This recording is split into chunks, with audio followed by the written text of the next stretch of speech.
बिस्मिल्लाहिर्रहमानिर्रहीम। अस्सलाम वालेकुम viewers, hope you are doing well. Ramzan आने वाले हैं, मैंने सोचा आप लोगों के साथ पहले से ही कुछ ऐसी रेसिपीज़ मैं शेयर करना शुरू करूं ताकि रमज़ान से पहले आप लोग अपने माइंड को प्रिपेयर कर लें कि कुछ ऐसा डिफरेंट सा बना सकें जो इजी भी हो और हेल्दी भी हो। तो आज मैं अपनी वीडियो में आपको बनाना सिखा रही हूँ आलू के कटलेट्स या आलू के कबाब। उसके लिए मैंने लिए हैं 3 आलू, उन्हें कर लिया है मैश। और मैश करने के बाद मैं इसमें जो चीज़ें ऐड करूँगी उसमें है कॉर्नफ्लावर, लहसुन अदरक है, हरा धनिया पुदीना है बारीक चॉप हुआ, प्याज ली है मैंने, उसको भी मैंने बिल्कुल बारीक चॉप कर लिया है, हरी मिर्ची हैं उनको भी चॉप कर लिया है। अच्छा, ये है मेरे पास चीज़, तो इसको मैंने क्यूब में काट लिया है क्योंकि मैं इसको फिल करूँगी कबाब के अंदर। जिसमें मसाले जाएंगे उसमें है नमक, पिसी हुई मिर्च, कुटी हुई लाल मिर्च जाएगी, इसके अलावा कुटी हुई काली मिर्च होगी। आपके पास वाइट पेपर है तो वाइट भी डाल सकते हैं, ब्लैक पेपर है तो ब्लैक पेपर भी डाल सकते हैं। साबुत धनिया, साबुत ज़ीरा इसमें ऐड किया है मैंने। अच्छा, इन तमाम स्पाइसेस के अलावा जो है एक अंडा भी मैं इसमें तोड़ के ऐड करूँगी। तमाम स्पाइसेस मैंने डाल दिए हैं। इसके बाद मैं इसमें शामिल कर रही हूँ लहसुन अदरक का पेस्ट। यहाँ तो मैंने बारीक चॉप किया हुआ है, आप लोग पेस्ट अगर है तो पेस्ट भी डाल लें, चॉप किया हुआ है तो चॉप किया हुआ डाल लें। इसके साथ ही मैं इसमें शामिल कर दूँगी हरा धनिया और पुदीना। अच्छा, हरा धनिया मैंने हाफ गड्डी लिया है और पुदीना मैंने 1/4 कप लिया है तकरीबन। हरा धनिया की मैंने हाफ कप लिया है, गड्डी नहीं हाफ कप लिया है। अच्छा, प्याज को, हरी मिर्चों को, हरा धनिया पुदीने को, तमाम स्पाइसेस को ऐड कर चुकी हूँ मैं।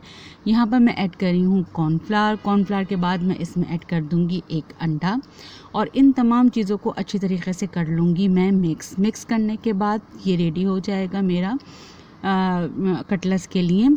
और फिल करने के लिए मैंने इसमें बीच में यानी सेंटर में मैं इसमें चीज़ फिल करूँगी, तो वो मैंने क्यूब में काट के रखी है।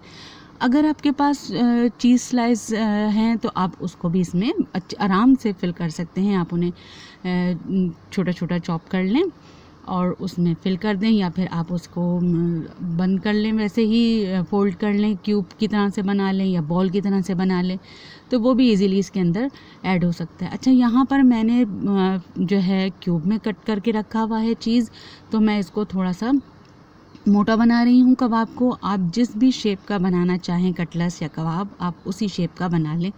छोटे बनाना चाह रहे हैं तो छोटे बनाएं, और अगर आप बनाना चाह रहे हैं नगेट्स के शक्ल की तरीके से या नगेट्स के अंदाज के स्टाइल के, तो आप उसको भी बना सकते हैं, या डोनट के अंदाज से बनाना चाह रहे हैं तो आप उसको भी बना सकते हैं। लेकिन फिर आप उसमें जो है वो चीज़ जो है फिल नहीं करनी पड़ेगी, आप उसको बगैर फिल किए बनाएंगे। अच्छा, यहाँ पे मैंने एक अंडा बीट कर लिया है अच्छी तरीके से, हाफ कप उसमें मैंने डाला था दूध और अच्छी तरीके से मैंने मिक्स कर लिया। मैंने यहाँ लिए हैं ब्रेड क्रम्स, उसमें मैंने डाली है 1/4 टीस्पून ब्लैक पेपर, 1/4 टीस्पून नमक और 1 टीस्पून मैंने इसमें ऐड किया था चिकन पाउडर। अच्छा, इन तमाम चीज़ों को अच्छी तरीके से मिक्स कर लिया था। मेरे जो हैं वो ब्रेड क्रम्स रेडी हैं। अब सबसे पहले मैं इन कबाबों को डिप करूँगी एग वॉश में, और एग अच्छी तरीके से डिप करने के बाद मैं लगा लूँगी इसके ऊपर ब्रेड क्रम्स का कोड। ब्रेड क्रम्प का कोड अच्छी तरीके से करने के बाद मैं इनको रखती जाऊँगी और इसी तरीके से फिर मैं इनको सेकंड कोट करूँगी। यानी तमाम कबाबों को पहले मैं अच्छी तरीके से डिप करूँगी अंडे के अंदर जिसमें मैंने दूध ऐड कर रखा है, और फिर इसके बाद मैं इसको ब्रेड क्रम्स से कोट कर दूँगी। तो इसी तरीके से मैं इसका सेकंड कोट भी करूँगी और फिर ये तमाम जो हैं रेडी हो जाएंगे फ्राई होने के लिए। बहुत ही मज़ेदार से बनते हैं, और जो है आप इसको किसी भी डिश के साथ साइड डिश के तौर पे भी आप इसको सर्व कर सकते हैं। और रमज़ान में आप इसे अफ्तारी में बनाएं तो एक बहुत ही ज़बरदस्त आपका फ्राई जो है वो आइटम रेडी होता है। बहुत लाइट भी हैं और हेल्दी भी रहते हैं। बहुत ज़्यादा जो है इसमें कुछ ऐसी चीज़ नहीं है कि जिसके लिए हमें जो हो बहुत हैवी हो जाए।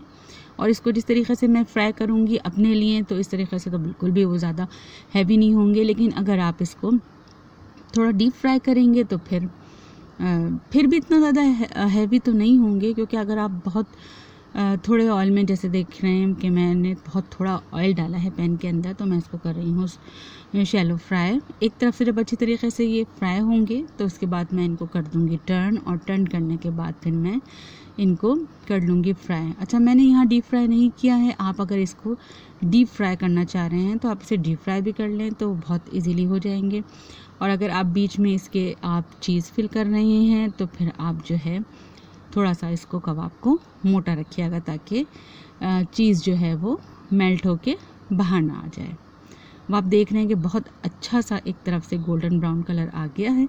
तो मैं इनको सबको एक एक करके 1 बाय 1 टर्न करती जा रही हूँ। आप ऐसे ही इनको डीप फ्राई कर लें। डीप फ्राई भी किए जा सकते हैं, वो बड़े अच्छे क्रिस्पी रहते हैं, क्योंकि इनकी कोडिंग जो मैंने की है डबल दफ़ा करी है, तो वो और भी मज़ेदार से क्रिस्पी से होंगे। और अंदर से इसके अंदर क्योंकि मैंने चीज़ फिल किया है, तो बहुत ही ज़बरदस्त से चीज़ी से क्रीमी से आलू के कटलेट्स या आलू के कबाब आपके रेडी हो जाएंगे। अगर आप मेरे चैनल पे नए हैं तो मेरे चैनल को सब्सक्राइब कर लीजिए, बेल आइकन को तो ज़रूर प्रेस कीजिएगा, ताकि मेरी तमाम जो नई आने वाली वीडियो हैं उनका नोटिफिकेशन आपको सबसे पहले मिले। वीडियो को लाइक करना बिल्कुल नहीं भूलिएगा। और जो है वो अब आप देख रहे हैं कि मैं इनको सर्व करके आपको दिखा रही हूँ।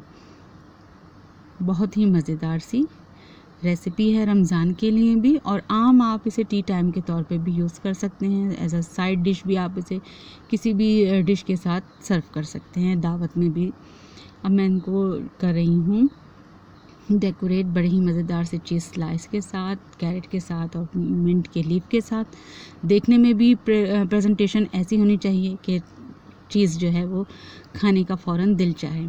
इसी तरीके से अच्छी रेसिपीज़ आप लोगों के लिए लेके आती रहूँगी। आप लोगों के लिए मेरी कोशिश ये है कि आसान और सिंपल सी रेसिपीज़ लाऊँ। जब तक के लिए किसी नई वीडियो के लिए अल्लाह हाफ़िज़, जज़ाकल्लाह।